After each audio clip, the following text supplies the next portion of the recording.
Hello everyone. I just wanted to start off and let you all know that thank you all for actively participating in our balancing equations whiteboarding practice that we did today. Your work was amazing, but we are going to shift to a new unit. It's now called stoichiometry.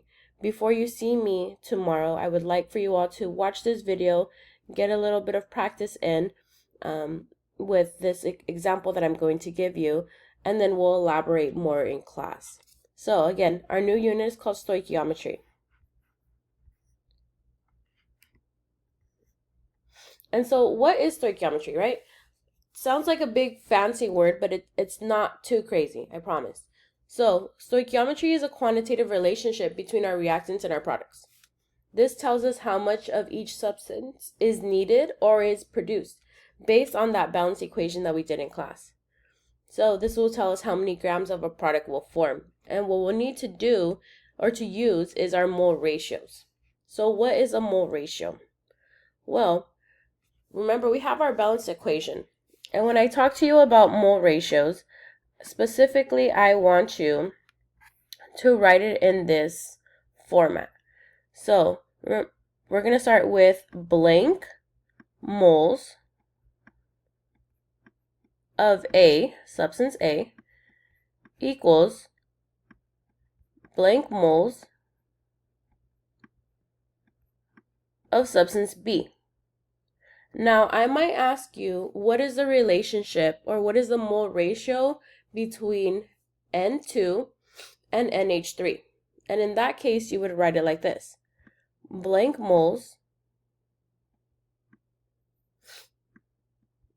of N2 equals blank moles of NH3. Okay? Now, when we're looking to see how many moles of each substance we have, we need to look at our coefficient. So, what is our coefficient for N2? 1, right? Because when there's not a number, it's a 1. Okay? What about our moles of NH3? What is our coefficient in this case? It's a 2, right? So then our ratio is 1 mole of N2 equals 2 moles of NH3. Good.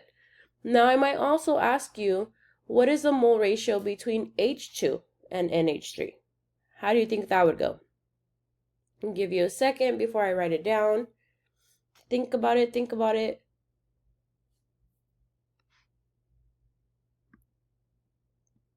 Okay, so you would start off with blank moles of H2 equals blank moles of, oh, what happened here? Of NH3. Okay, so again, let's look at our coefficient for H2. In this case, we have a 3. So we have 3 moles of H2. For N2, we still have 2. Our coefficient is still 2.